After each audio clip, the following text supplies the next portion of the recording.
wanted to thank you all for coming out this evening. This will be a discussion with James Woolsey about energy as a national security issue. And I think energy as a national security issue is something that I learned in the 70s growing up as a teenager in suburban Philadelphia. Because back then, we had no public transportation other than to say, hey Mom, can you take us somewhere?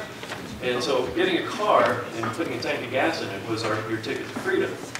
But a couple of things happened during the 70s, and they were the era of oil embargoes in 74, 75, and in 78 and 79. So for those of you less than 50, you probably don't remember or weren't around to experience that. But that was at a time when the United States was importing about 30% of its oil from foreign sources. And those minor disruptions in oil triggered those two energy crises.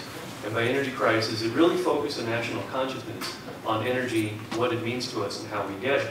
And if you remember driving around gas stations looking for red, yellow, or green flags, and odd, even rationing and $5 minimums, it kind of drives the point home that we are somewhat precariously dependent on our foreign oil. Anybody who thinks that our military involvement in the Middle East is about something other than oil is deluding themselves. So this is the linkage between our energy and our national security. I'm Tom Campbell. I'm a member of the Smart Energy Committee with the Sustainability Alliance. I didn't attend a meeting one day and got elected to do this presentation.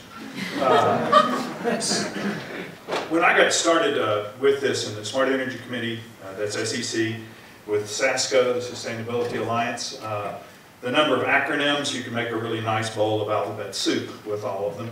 It's not enough, we came up with yet one more, CLEAN. Clean local energy, accessible now. The point of this tonight is to basically introduce this concept, hopefully generate some interest, get you discussing this with each other, with friends, neighbors, and with the La Plata Electric Association. There are many reasons we need to change America's energy policies and energy power production. Renewable, clean power has positive environmental effects. Local clean power has positive effects relating to national security. We'll learn more about that tonight. And also local clean power has positive effects on our local economy.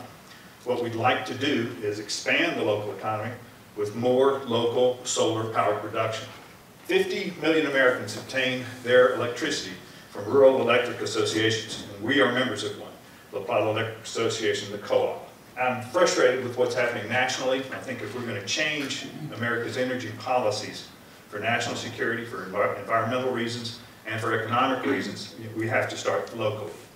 Now we spend $68 million a year that goes out of our local economy to Tri-State for power. All of this money leaves the local area. With a clean local energy production, we could keep some of that money local. And with that, there's a multiplier effect that you saw on the loop slides, of at least a factor of 3, possibly 5. Clean power production is something everyone can do. A farmer can put photovoltaic panels on his barn and increase the chance of keeping his business profitable. Businesses can put PV panels on their rooftop. Groups can form, individuals can form. An intriguing concept that I've seen floated around is using retirement money, pension monies. Instead of investing in a mutual fund that you know nothing about, you invest in a local solar farm that's producing local clean energy. The concept is really fairly simple. You generate electricity. This is done, again, PV panels is what we're talking about this evening. The power that's generated is not used by the producer. Power is run through a different type of a meter. It meters this electricity. It's distributed to the grid. It's sold to the local power company. So basically, you get paid for your production. A clean power producer becomes kind of a wholesale provider, but at a price that allows it to be profitable. This is done through long-term contracts with La Plata Electric. With a long-term contract, and these are typically 20 years, the price per kilowatt is fixed. With a fixed rate over a long term, you can develop a business plan. With a business plan, you can borrow money, attract investors, build your project, begin to sell your power, and go into business. Part of the contracts, and yet another acronym, TLC, transparency, longevity, and certainty. Transparency, the current system that we have of Portfolio standards, rebates, tax incentives, net metering, lots of projects, programs, policies that have been valuable and to some degree successful are cumbersome and confusing. The clean local energy policy we're talking about is a much more open policy. The rates are fixed.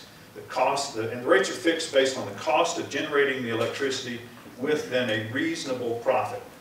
The pricing, the profits are all public information, consistent among power producers. If one year I put up PV panels on my roof and my neighbor puts them on his roof, we'll be paid the same amount per kilowatt. The negotiations are all open. Longevity, again, 20-year contracts. Guaranteeing a fixed rate for a kilowatt over a long period of time is a way to stimulate the clean energy market. And that's what we need to do. We need to get this going. We need to get the ball rolling. We need to start producing the local energy. Initially, the prices per kilowatt will be higher than what's paid for fossil fuels generation now. But I don't know if you saw that. There were a couple of slides in the loop slides at the beginning. One showed the cost of fossil fuel power generation going up. The other shows the cost of photovoltaic solar generation going down. Initially, we need to pay more to stimulate, again, the local market, the local clean energy production market. But at some point, as the cost of fossil fuels goes up, cost of PV goes down, there's a crossover, and it'll cost less to produce it with renewable generated power. Again, longevity is what we need, but we need to start now to accelerate the clean energy market. Economies of scale will be applied. Certainty. Again, a long-term project, long-lived project. Solar panels last a long time. A long-term contract, fixed prices, provides certainty. Certainty is good for the power producer. It's good for the investors. It's good for the power company. Currently, with fossil fuels, they're commodities. They're bought, traded, and sold. We now compete for coal with India and China. We're susceptible to all sorts of international things that I mentioned, Gulf Wars, for example. Local power production provides a certainty that gets us a little more distance from that. This has been done successfully in Gainesville, Florida. Started a program just a few years ago. They, in just a short period of time, 18 months, increased their solar capacity by a factor of 6, a six-fold increase. They're currently producing about 40% of Florida's solar power. And the cost was about 75 cents a month per ratepayer to accomplish that in the first 18 months. They are, additional projects are coming on in 2011 for 40 megawatts. They're anticipating investments of about $50 million. That's a lot of local money. Our local power production, again with rebates, renewable energy certificates, and all the other incentives that we've done locally, we've only got a little less than 1 megawatt that we've done since 2006. Again, we need to jumpstart this. We need to get the ball rolling. The goals would be, again, local economic development, local labor, local investment, protection from market fluctuations, which gives us stability and predictability. It'd be nice if we developed cutting-edge leadership in this area for clean energy production, for clean energy policies, technology. Again, energy independence is a factor with national security. And you know, I'm a big believer in the positive environmental effects. Clean energy, clean air. You go to the SASCO website, there's more information there as well. I'd love to get more of you involved. I also want you to spread the word. Start talking to people. Again, friends and neighbors. Talk to the La Plata Electric Association. Again, La Plata Electric Association has done a number of things to try and help with green energy. But we need to stimulate, in my opinion, local production of power. But we are the only rural electric cooperative that's recognized nationally by the Department of Energy with the Green Power Leadership Award. We've got some positive momentum going. Let's continue this. La Plata Electric has provided us good, reliable, affordable power. We need to produce some of it locally. So, who said it? I put my money on the sun and solar energy. What a source of power. I hope we don't have to wait till oil and coal run out before we tackle that. 1931, Wow. Thomas Edison. Thank you very much.